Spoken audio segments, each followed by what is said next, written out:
Welcome to Right Now, Oregon. I am Alex McCadden, reporting from Lebanon, and I am joined by my co-host. Hi there. My name is Chris Gray. I'm normally on a different show called the YRO Podcast. But thanks to Alex today, I'm on this show today and not your Hello. host. Thanks for joining us. It's great to have another creator here with me. My All right. pleasure. First headline of the week. Oregon State Board of Education had their meeting following an outcry over graduation standard proposal changes. Some people had seen this before. There had been a proposal at the State Board of Education to uh, end some of the proficiency requirements in English and math so that people could graduate no matter what their grades were through the year 2028.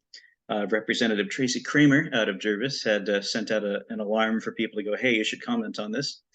And the board met, they took that off the agenda. And if you go, you can watch that board meeting. But we also have a screen cap somebody did of a part of the meeting where the board chair basically said, this was the result of a bunch of conspiracy theories haranguing me. So it sounds like Representative Kramer did a fantastic job and actually did something. I was actually fully aware of this and read an article, I believe from a more local newspaper. I can't remember off the top of my head. But basically, she actually did do great justice to all Oregonian students, because what they were trying to do is basically like, hey, just show up and you'll get your certification. You don't put any work into it. You didn't put any effort. And that would be even far more detrimental than our education system already is. I don't know if you went through our public school system at all. I have. And I'm also a child or was a child of a learning disability. And I can tell you that our teaching programs back when I was a kid, back in 1 through 4, it was terrible. They just literally gave me the same equation problems all over again. And the special ed teachers, they treated us like mentally deficient in all faculties. So we already have an atrocious school standard, and that would just make it worse than not going to school at all. Yikes. So credit to Kramer and doing a fantastic job. I think it's now the inverse time of saying, well, we need to actually look how well our education system's doing right now. I agree. And that work is ongoing in the legislature on both sides. They're continuing to evaluate. So hopefully this spurs some greater changes over there. Congresswoman Lori Chavez-DeRemer out of Happy Valley here in Oregon co-sponsored a bill with Representative Suzanne Bonamici and Kevin Kiley from California to protect students from fentanyl poisoning. Fentanyl is America's version of opium. If you know anything about opium in China during the 1800s, it practically destroyed their society. And it allowed foreign nations to come in and take absolute control of them. I think this is our opium crisis, or our opium crisis is our fentanyl crisis. As we know, it's coming from the southern border. We know it's coming from drug cartels. This is becoming such a crisis that we've never seen before. So I'm glad that we're doing something to protect. Now, whenever a bill is sponsored by Congress, when it's always about think of the children or happy puppy love scenarios, those usually are catch-all bills, and there's usually something in them that's not good, or they're just pork barrel beyond belief. So while this is great, I would love to hear the details within the bill itself, so that way we can actually address the crisis at its root, because we'll never fix it if we don't find it at its root. Absolutely. The good thing about this, when Congresswoman DeRemer's office releases press releases about bills, they always include a link to the bill. So you can go to our page, you can click this link, and you actually see the bill for yourself and be able to read that. That's great to know. And if you're interested, go take a look at that. You should always read their bills. Some bills I've learned about recently, some bills I'm interested about statewide that affect all Oregonians, I realize how horrendously written they are, or how insane the actual policies are. Yeah. I won't bore anyone with the details, but I'll say if you look at our sanctuary state bills, you will be shocked on how ridiculous they are. Yeah. Next up, the Clackamas County Democratic Party had their office vandalized recently, and the Clackamas County Republican Party announced they're going to offer a $500 reward if you can provide information that leads police to the vandals. Well, someone has to stand up for the crime that's exploding across Oregon. Yep. So I'm glad that Clackamas County is doing they're upholding law and justice as a core tenet of our party is. And I'm glad that they're kind of showing off in a little nice, but a little bit of the backhand in some regard, saying, this is a policy you guys voted for. We're going to fix it by our way.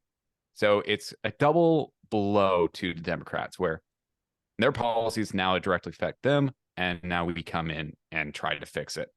Yeah. So love the message. Hope we can replicate it everywhere. Hopefully. The next one was kind of sad. Lynn County's clerk, Steve Druckenmiller, died of cancer over the weekend. He was in his 10th term in office, so he's been doing this for almost 40 years, served briefly as a county commissioner as well. So a lot of people in Lynn County are kind of mourning him. Well, that's very sad. I'm not a resident of Lynn County, but I can sympathize of losing a excellent steward in this regard. He sounds like he did his job fantastically well, and it sounds like all of his constituents really miss him. I hope he died at a good, nice age and not had a short life. And I hope his battle with cancer was not painful, as I had a cousin of mine who had cancer, and fortunately, he recovered. So I know how much the struggle is. Yeah.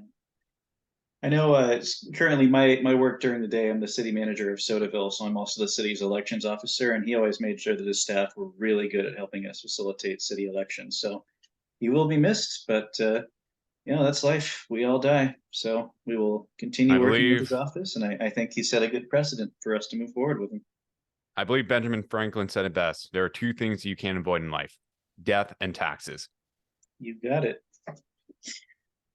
All right. Next up, we had a new episode of Oregon Tolling Update. So this is a podcast produced by, I believe it's the Tualatin Chamber of Commerce, where they talk about news about tolling in Oregon. They're very opposed to tolling, and they have some great news every week about the proposals to introduce tolling on the freeways over in the Portland area. Yeah, I was very aware of this. I actually grew up or I spent a lot of my time growing up between two counties, and Clackamas County is actually where I grew up a lot in. And right now, I have families still in that area, and I can tell you they are still trying to put tolls on, I believe, the 205, the main highway bridge from the Westland side to Oregon City. And if that gets tolled, imagine the bottle up. Oh, yeah. You would not be able to get anywhere in Westland or Oregon City at all. That's the artery. That is the main artery of that community. Yep, it's pretty terrifying, and I was really shocked to learn recently the League of Oregon Cities is supporting that. So hopefully they can have a change of heart soon, because we can't rebuild the freeways on the backs of the poorest people in Oregon. That's who it's going to affect. So I know Lori Chavez Dreamer has been doing some work in Congress to try and keep that from happening, but we will keep watch, and you can go to Oregon Tolling Updates, and we'll have their podcasts when they come out every week to let you know, how close is it coming, any solutions in sight yet. Well, go listen to them, because if they're trying in one popular area and one economically important area, they will go for other areas. So go give them a listen. There you go. The Northwest Observer published an article about Governor Tina Kotek's new Central City Task Force. They're requesting public input about ways to fix downtown Portland. I actually did cover this in the YRO podcast. So I had a recent episode with a fellow member of the YRO, Andy Huey, who's our secretary, but he's also our biggest star right now because he's running for a senatorial office in Eastern Oregon. And we talked about how this was a closed door meeting initially. This was only meant by core Democrats, all the big leaders of Oregon, from Wyden to Kotek to, I believe, the mayor of Portland himself, which he's soon leaving, thank God, and all Multnomah County great leaders and state leaders as well. So we also talked about this, how it's a very expensive plan they're doing. They're taking state troopers to go police Portland when Portland got rid of all their police basically in 2020 during what we jokingly refer as the summer of love. So I'm very aware of this. Andy actually had a great comment that if they were thinking of implementing policies, then that whole private debate should have been open to the public right away. And now they're requesting it. I think it's an insult to the Oregonians. So Yeah. I think this should have been done right away. And this should be done by the legislator, not by these so-called leaders of Oregon, which I barely even respect them as leaders right now. To truth be honest, I think they're all doing terrible. Next up, Benjamin Franklin. We can bring him in it again. No, sorry, it wasn't Benjamin Franklin. It was Mark Twain. He said, no man's property is safe when the legislature is in session. So we had legislative days this week. Those are quarterly, or I think they're regular meetings that the legislature holds outside of the legislative session to do committee hearings, work on potential bills, see how the state's finances are holding up. So that happened this week, and we were posting the committee hearing times online for people to see the day before so they could be prepared to watch or even attend a committee they wanted to be in. Interesting. Well, yep. I don't really have anything to say about that. I'm just glad to know that we have some insights on it. Yeah, there were probably like 30 something committee hearings this week. So if you go to the state's legislative website, there's tons and tons of video. You can see what's going to be coming down the pipeline in the 2024 legislative session. Well, that's good to know. I'll check that out. Next up, the city of Corvallis is referring an additional property tax levy to voters in November. So a couple months from now on election day. I know it's not a regular election year, but we still hold them. We still plan to have them scheduled on the ballot in Tuesday in November in the state of Oregon, just in case people have things. And Corvallis has something. So the idea is to pass what's called a local option levy. And this is a temporary property tax increase that is only in place for a few years, that is supposed to be used for specific things. I think this case, they're planning on using this property tax levy to fund their library and parks and be able to get some matching grants for those facilities. I think it was a wise Republican leader of ours. Reagan said, the worst thing that the government says, I'm here to help. And one of my friends said it best as well. Nothing the government does is temporary. So if you give an inch to a quote temporary tax, it's not temporary. They will find a reason to continue it. It could be, well, we endured additional costs on the parks. Well, we need more funding because supply chain went up and now we need additional funding here. It always goes more. While I don't mind it being used for the public good, such as parks and libraries, as a non-Corvallis or guy who lives in Corvallis, I don't live there and I don't go to school at OSU. It's really up for the people of Corvallis to decide, do they want this tax to become, quote, temporary? So it sounds like it's a good cause, but I would say look at to see how much spending is going on right now, how much is in reserves, and see if you really need that. Yep. It's good to know. Oregon passed constitutional limits on its property tax rates in the 90s, Measure 5 and Measure 50. And local option taxes is something that was put in there. So I know we talk about once the government does something, it's never temporary, but constitutionally, they do have to have these things in place for a specific set of years. And if they tax beyond that, then the state police show up and start putting tax collectors in prison. So um, Well, if in a few years they decide they want it again, it is going to have to go to the ballot box, and if it fails, then it doesn't keep taxing you. So we do have some great constitutional checks on that that were passed in the 1990s.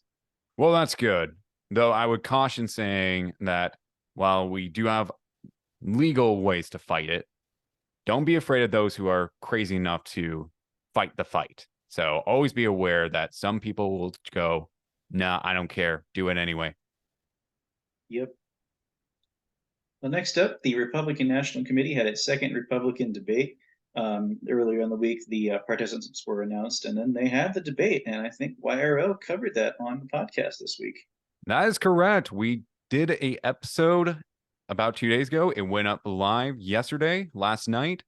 And I would recommend, if you want to hear my thoughts about it, go check it out on our podcast page. Search the Young Republicans of Oregon on Spotify. You can also find it through our Instagram and Facebook page, as well as our other socials. So if you're interested in what I hear or had my opinions on that, go check out our latest episode. I was joined by a fellow member of the YRO, Calvin Bennett, and he's the president of the student body in Eastern Oregon University. If I got his university correct, if not, well, he can come correct me with a bunk on the head. Yeah, yep, no, he's one of my fellow Mountaineers. Woohoo, go EOU. Amen. Alrighty, Lynn County Commissioners had their weekly meeting where they learned more from the juvenile department about events that they're holding to help out troubled teens in the area. They also just had their regular update from what was going on that week. Well, that's good to know if that's something that you want to know about, especially if you live in Lynn County. So go check that out if you live there. There we go. Next up, Northwest Observer posted an article about how Oregon Right to Life has endorsed former Mackenzie School Board Director Darren Harvick in a primary challenge to State Representative Charlie Conrad. Charlie Conrad was the only Republican who decided to vote no on HB 2002. That was the really controversial social issue bill in the legislature this year.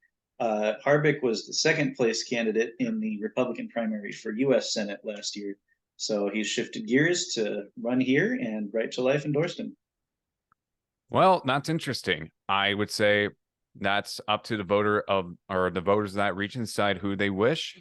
You see who they endorse, the Oregon Right to Life. So ultimately up to you. I really don't have a say in that matter, as I don't believe it.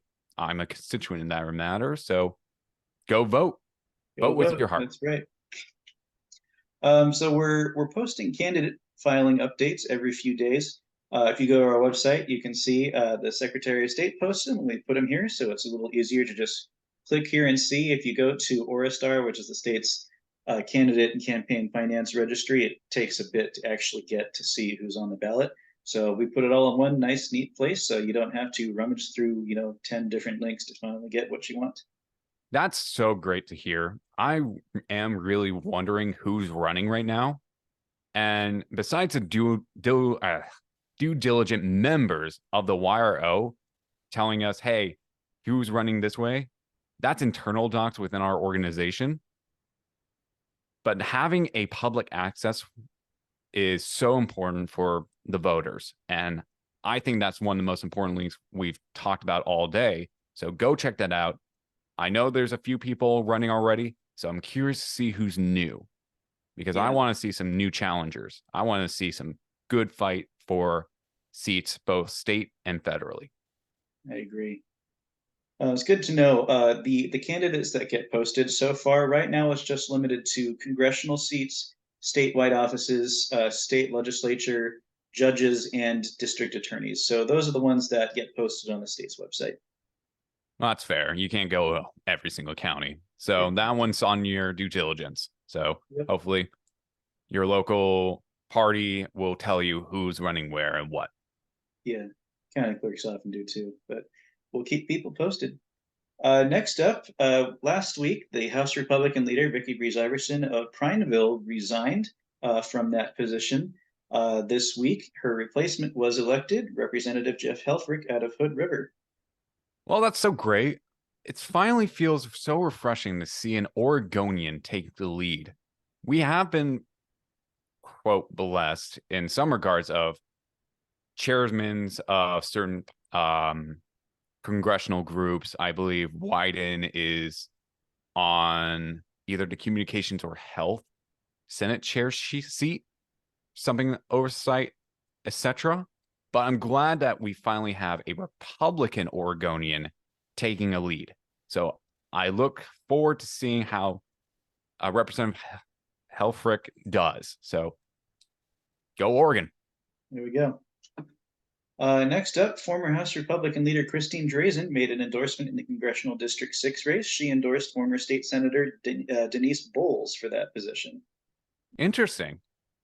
So this gal is becoming, or has been state, and now is going to go congressional. So that'll be interesting. And it sounds like Drazen's getting back into the political gear. I wonder if she's going to run again. Yeah, we'll see. I think she's probably going to run for governor again in 2026, but it all depends on what happens between now and then. Well, now's the time to start building up the political ammunition. Exactly. State Senator Dennis Linthicum out of Klamath County. He posts probably some of my favorite articles to read. They're always very thoughtful, conservative thought pieces on current affairs. And we just posted the one that he sent to his constituents this week. The theme was "Bind legislators and not the people." I do think a lot of the legislatures, both state and federally, don't even know half the things they talk about. Yeah. And from what I heard from Representative Matt Gaetz of Florida when he was interviewed on certain shows, I believe this came from the Timcast IRL. Most senators don't even know, or representatives don't know half the things inside their beyond chunky bills. So I do believe that Senator Dennis is right in this regard. It's mostly they are just showing up. Did I read it? No, I don't care. I'll vote yay. Yeah, it does feel like that a lot of the time. Yep. And they have no idea of the problems or changes that happened in the last 20 years, especially federally, with, I believe, most federal representatives and senators are above the age of 70. I believe the mean is like 70 years old for average age. Yep, they're pretty old. All right, next up, Target announced they're closing 3 of their Portland stores, citing public safety threats. That doesn't surprise me at all, and I'm surprised it took this long. I knew few businesses that left Portland already years ago. Yep. Even before the Summer of Love. My original dentist I went to for, I believe, from 2015 to 2020, he had an office in downtown Portland in Nato Parkway sector. And he's like, it's too much. People don't want to come out here. It's too expensive. And there's too much crime and homeless. I'm done. Yep. So it was just a matter of time, in my opinion. And until Portland fixes all its problems, it will continue to happen. Next up, the Young Republicans of Oregon has endorsed the recall of House Speaker Pro Tem Paul Holvey. There will be a recall. The recall election is actually ongoing. This coming Tuesday is going to be the last day to turn in your ballots. After that, we'll see if he was actually recalled or not. But he was actually recalled by the local labor unions. He's been a labor-backed Democratic politician in the state of Oregon for years, but the labor unions decided they don't like him anymore, and they started to recall him. Well, the left eats its own, so nothing new. So I'm glad that we, as the Young Republicans of Oregon, decided that we agree this Democrat needs to go. And hopefully we can replace with a far more competent leader. All right. Next up, Senator David Brock Smith was appointed to the state's Infrastructure Finance Authority Board. IFA is something that's pretty common throughout the United States. Usually, they're bodies that usually take federal money and use it to fund infrastructure projects that cities usually just can't afford upfront themselves. That'll usually be paid back through a loan with interest or through a bond. But he was appointed to be on that board to help oversee IFA loans in the state of Oregon. Well, I don't personally know much about Senator David Brock Smith. So I'm hopeful that he has a great experience and can bring honesty and transparency towards the Oregon Infrastructure Finance Authority Board. So I'm hopeful that's the case. I do see there's a lot of spending going on. Sometimes I see construction workers working in certain areas and wondering what the heck are they doing? Are they building that sidewalk for a good reason or not? So hopefully those types of questions will be asked. Like, okay, was this really benefiting? So yeah, nothing really else to say about that. Alrighty. Senate Republican leader Tim Knopp had a press release saying that he welcomes the new House Republican leadership team. So Jeff Helfrich, as we said earlier, was elected chair of the Oregon House Republicans, and he's being received with open arms by the Oregon Senate Republicans. So good to see that they're all on the same team. Well, that's lovely. As right now, we can't really afford too much division right now. And I think this is a wonderful start for our representative leading Republicans nationally. So I'm glad to hear it. The mayor of Fairview, Oregon, resigned immediately this week.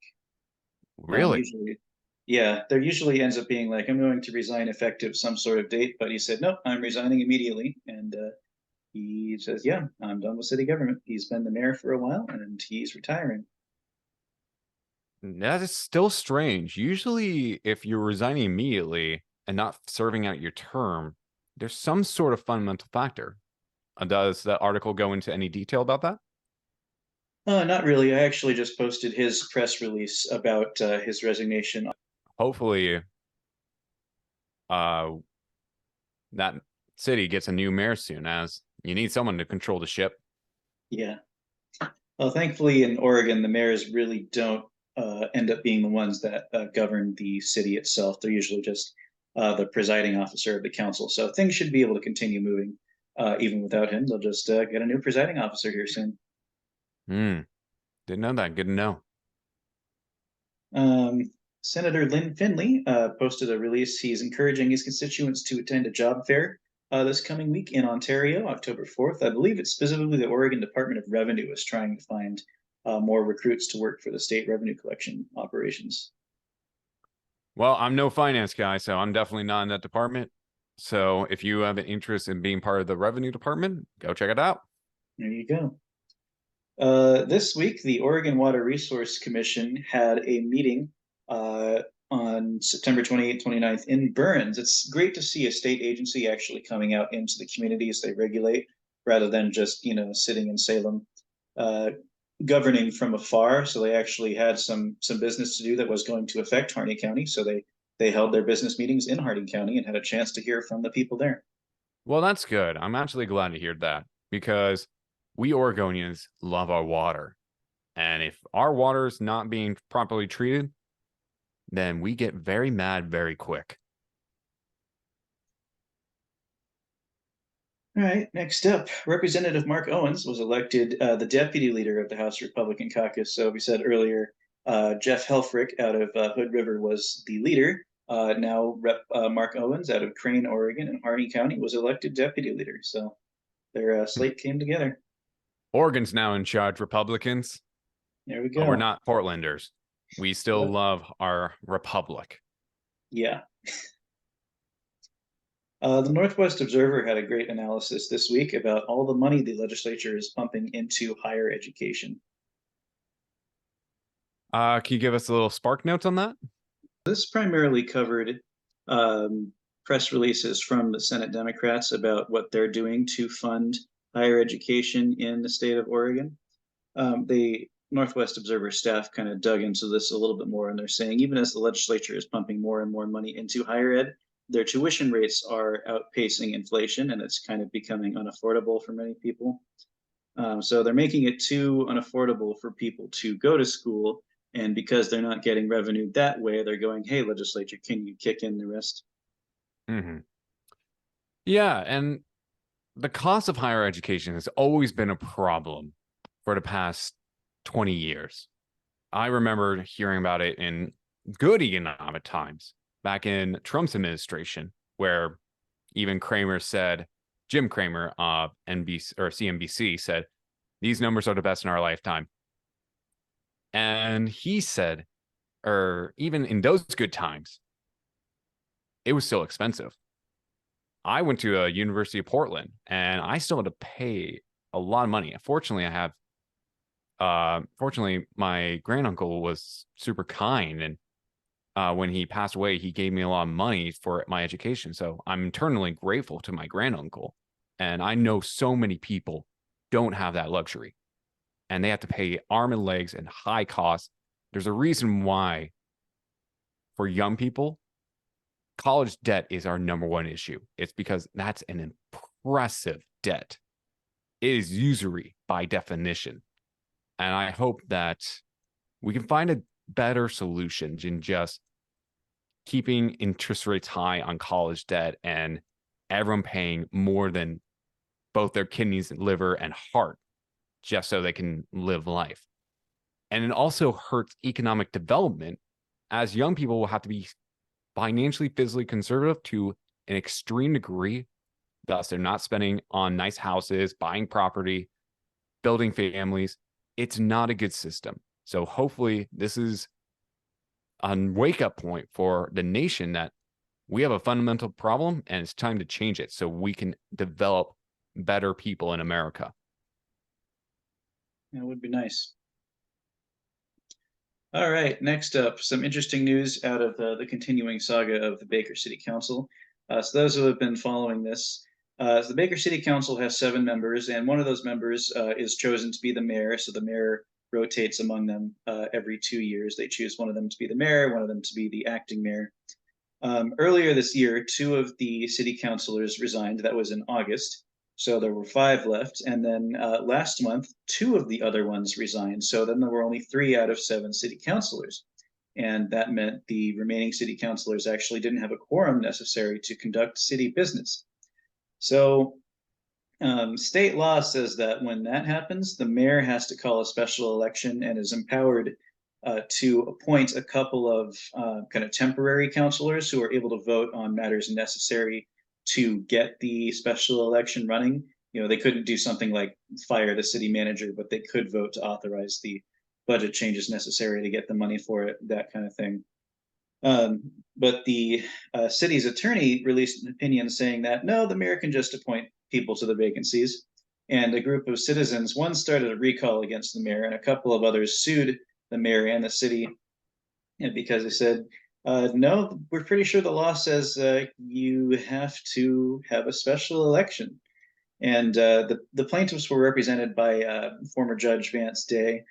He was a candidate for state appeals court last year, but he took the stand for the plaintiffs, and he was able to go, yeah, this is what the law says. They should be following it. And the judge said, yeah, that's what the law says. So in that case, the city recorder said that they actually couldn't even hold a special election logistically until February, which meant that the city government wouldn't be able to function at all. So what they ended up doing is the rest of the Baker City Council resigned. So there's currently no mayor or city councilors in Baker City. What that Wow. does is it empowers the county commissioners to appoint a quorum themselves, because that's what state law says, is that when the entirety of a city council resigns, the county commissioners get to appoint the replacements. So that's what's going to happen next. They'll appoint 4 people, and then those 4 people will find 3 more to fill up the city council. That's interesting. So why not just call a special election then? Or just literally say, okay, everyone, listen up. We have no choice. Quickly, just locally, I know it's a logistical nightmare, but pull everything from the budget and just have a quick like 3 or a month prep of an election. So that way the city can actually get a new mayor and new city council. Because I question a different agency appointing leaders of a local city. I think that's a little weird. I get it's a little backup scenario, but can we trust that these people are putting in the best people or people they want to lead the city and their agenda? Well, I mean, taking my journalist cap off here, I can say that personally, I think that, yeah, things are going to be great. I'm friends with the chair of the Baker County Commissioners, Shane Alderson. I worked really well with one of the other ones, Bruce Nichols. They're both from Baker City. So that's 2 out of 3 of them I know are really good guys who are going to put really great people there. Commission Chair Alderson actually was a member of the Baker City Council before he got elected here. So I think the city's in good shape to have the county commissioners make these appointments. Well, I trust you, Alex, so I'll go with that. But that does point to my fundamental issue of it seems like it could go into more favoritism than merit. So hopefully they don't do favoritism, but put in the best people to lead. Yeah. I don't think we'll see favoritism. Yeah, and I know with elections, again, there should have been a special election. That is what the law says. I was just really surprised when their city's attorney said, "No, you can just make appointments. It's fine." Sounds like they didn't even want an election for one reason or another, and it's probably not a good reason. Yeah, that was one of the things I think one of the plaintiffs told the newspaper over there. Well, sounds like Baker City has some juicy story for a while. All right, next up, we have a new entrance into legislative politics. Redmond School Board member Carrie Lopez announced she's going to run in the Republican primary for state representative. That would be against Representative Emerson Levy, the Democrat, who took that seat. So she would be representing the area outside of Bend in Deschutes County. Hmm. Well, Bend has become a very important region for Oregon. It's really growing fast. And my sister and her boyfriend love Bend, and they're going there all the time. I have friends who live in Bend. I even thought about moving to Bend because there's a lot of economic opportunity there, and it's a good community and good way of life. So it's really critical for us Republicans to look at Bend as I think in general, it's our fourth most important city/region in Oregon. Obviously, Portland, Salem, Eugene are definitely the most important out of the three. Yep. All right, next up, Congresswoman Lori Chavez Dreamer introduced a bill co-sponsored with her Democratic colleague Salud Carbajal out of Texas to sponsor more child care for people in the United States. And it was endorsed by the United States Chamber of Commerce, which is usually a much more conservative leaning organization. That's interesting. So this one's, I believe we talked about a bill she sponsored earlier in this show. So I'm curious to see what are the details first and foremost, but on the surface, it doesn't sound bad as people having access to more diapers, more early educational material, maybe like books, etc. That's important because the old saying goes, it takes a village to raise a child.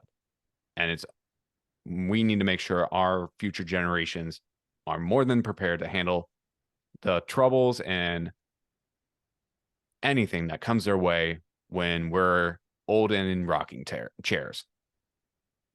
Yep. Like we said earlier, she always posts links to the bills that she's co-sponsoring on her site, so you can go and read the press release and you can get a copy of that bill to look at. Check it out. The Josephine County Republican Party is hosting an election integrity forum on October 3rd this week in Grants Pass. They have an election integrity specialist who's going to come in and talk about it. Well, great. That's awesome. As we need to make sure that we believe in our elections. Otherwise, that's a fundamental crisis of the republic. Oregon Senate Republicans posted that the governor was able to sign some sexual assault legislation that they were able to pass during a legislative session earlier this year. So, obviously, we're all against sexual assault of all forms. So, Normally, I would have not much nice things to say about Kotek, but it sounds like a universal bill we all like. Just I from what agree. I hear from the title, I'm curious about the details, but yeah, nothing but positive things to say just or right now. The Lynn County Sheriff made an announcement about text message that it's going to be a text test of the nationwide emergency alert system that's going to come out this week. It's going to be issued by FEMA. I think you'll see it on it's October 3rd or 4th. That's coming out. But you'll get a text message that's going to say this is a test of the nationwide emergency alert system. It'll pop up on your phone, so nothing to be scared about. We're not being attacked or anything. It's just a test of something that would be helping us out in that occasion. Well, that's good because we should always be ready for a disaster. After all, we are going to always have to fear the mega quake could happen any second now. So it's always good to know that our government is ready to respond to a great crisis. So more than happy. And honestly, we probably need that right now, especially with New York City flooding and other areas across the United States are really having some harsh weather right now. So I think we all need that reassurance. We mentioned earlier the longtime Lynn County clerk died of cancer last weekend. So his replacement is going to be sworn in on Tuesday. Her name is Marcy Ritchie. She is the currently chief deputy clerk of Lynn County. It's pretty common when this kind of thing happens. Whoever's been kind of the lieutenant to the longtime elected official in these positions will just usually automatically be appointed by the commissioners to fill it in. Mm-hmm. Well, as I'm not really in Lynn County at all, I gotta say this is not really my expertise, but I'm glad that we have a replacement for the county clerk, and hopefully she does well. That's all I can really say. Northwest Observer was talking about how there's feelings of buyer's remorse for Measure 110. That was the drug decriminalization measure that passed a couple years ago. It cited some press releases from state Senate Republicans and House Republicans about efforts to try and either change it or refer the measure back to voters to go, hey, we should probably consider this again because it's not working all that well. I would definitely say send it back to voters because I think it's a failed policy. And even the Portuguese, who were actually our legislative spiritual founders in this regard, because they decriminalized hard drugs in Portugal, they criticize Oregon for not doing the due diligence of saying, well, why are you not sending them to a counselor or sending them to a rehab center or keeping eyes on them? You're not doing anything. You're catching and releasing and not enforcing laws and fines and police time. You're not doing anything right. That's what the Portuguese are saying. And they have some problems with their own laws as well with that regard. There's a lot of hard drugs in Portugal, and it's not going great for them either, but far better than Oregon. And I talked to many people about this. I talked to fellow members of YRO. I talked to even Will Lathrop about this. And he is very critical on this policy as he's also running for attorney general.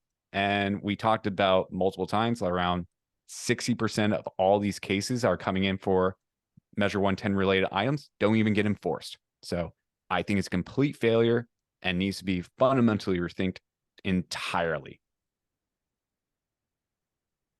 All right. As we're teeing up to the specter of a government shutdown, Congresswoman Lori Chavez DeRemer said she's going to refuse her paycheck if the government shuts down.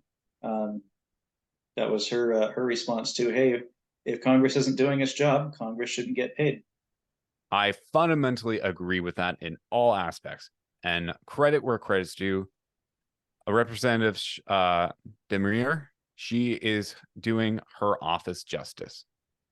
Northwest Observer had an interesting article showing how much Oregon is overspending on diversity, equity, inclusion programs, specifically at the state's colleges and universities. Next up, the Young Republicans of Oregon had a podcast this week. We'll talk a little bit more about the YRO show a little bit after that.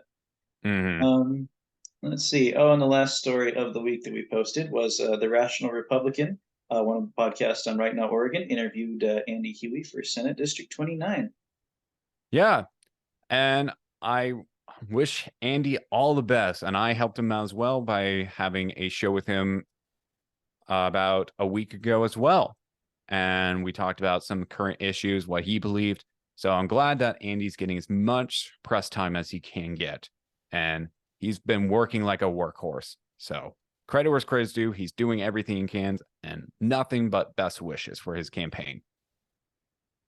All right, last couple things. The Uncommon Sense for 2020 show is going to have its weekly show tomorrow afternoon, so catch up on that. If you don't watch it live, we'll post it here on Right Now Oregon. And then our weather show, G Weather, is going to be posting their winter outlook for the season tomorrow at 1 p.m. That'll be live on YouTube. And again, you can watch it here. We'll post it. Now, if you don't Chris, watch it live, I want you to tell me more about the Young Republicans podcast. Yeah, so basically, I'm the curator and primary host of the Young Republicans. I do a similar style of talking about current news headlines that are affecting the state of Oregon, as we are Republicans of Oregon, or the Young Republicans of Oregon. We want to make sure we stay in the local and what is affecting those. But we just don't talk about what's in the news. We also talk about things that are interesting, like, did you know? One of my favorite subjects about that was, did you know we have micro nuclear reactors at the state of Oregon State University, and it's revolutionizing energy? How we could have micro reactors everywhere in the state and be an energy leader. That's interesting. And then finally, for the love of Oregon, what's something we love about Oregon? One thing I really love about Oregon is our wine. It's great. Have you ever had a Willamette Valley Pinot Noir? Have you ever had a Columbia River Gorge, Syrah, Merlot, Cabernet? All delicious. I actually have my Wine Spirit Education Trust level 2 certified. I love our wine, and I think it's the best in the world. Well, at least on par with many French wines. But that's some of the stuff we talk about.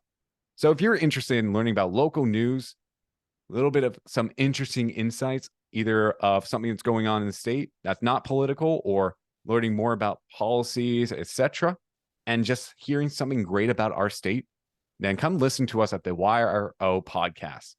So who is your favorite guest you've had so far on the YRO podcast?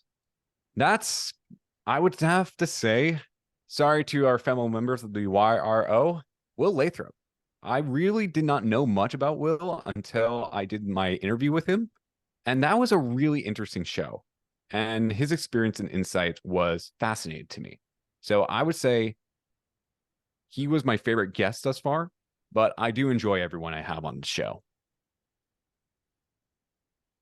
And what is your favorite topic you've broached so far? I know you talked about your kind of what you love about Oregon, and I can tell you really enjoy Oregon wine. I mean, it's pretty great. But yeah, other than Oregon wine, what is your favorite topic you've covered so far? A topic I've really been enjoying thus far would be the LaMota series. So for the past few episodes, starting from the beginning, and we only took in a break thus far lately, thanks to the primary debate, we've been talking about the LaMota. So if you don't know anything about LaMota, they're a huge cannabis company in the state of Oregon, and they are a center of a scandal. We lost our Secretary of State. I forgot her name at the time, so she's disgraced. But regardless, you probably all know who I'm talking about, and how she was linked to them by accepting advisory payments while being Secretary of State, doing audits in the weed industry. And then it keeps on getting more and more fascinating how now the former director of the Oregon Liquor and Cannabis Commission, they are now saying, whoa, whoa, whoa, whoa. I got fired because of LaMota, at the behest of LaMota from the governor. So that's a huge accusation and a tort that's coming up, that's being filed right now. And all of this keeps on growing and growing. I think LaMota is our true Watergate scandal of Oregon. So if you want to hear more about that, I cover it on multiple episodes, and you should all go check it out. If not, just do your research. The Willamette Weekly does a lot of great insight on that. So I just love to spread a message about that. So that would be my favorite topic covered thus far. Alrighty, thank you so much for that, Chris. Well, everybody, you can listen to the Right Now Oregon show every weekend. We'll post the week's headlines, and have guests to talk a little bit more about stories when we can. Thank you for joining me, Chris. My pleasure. And thank you for letting me be on the show today. We should do it again sometime. Sounds good to me. All right. Thank you, everybody.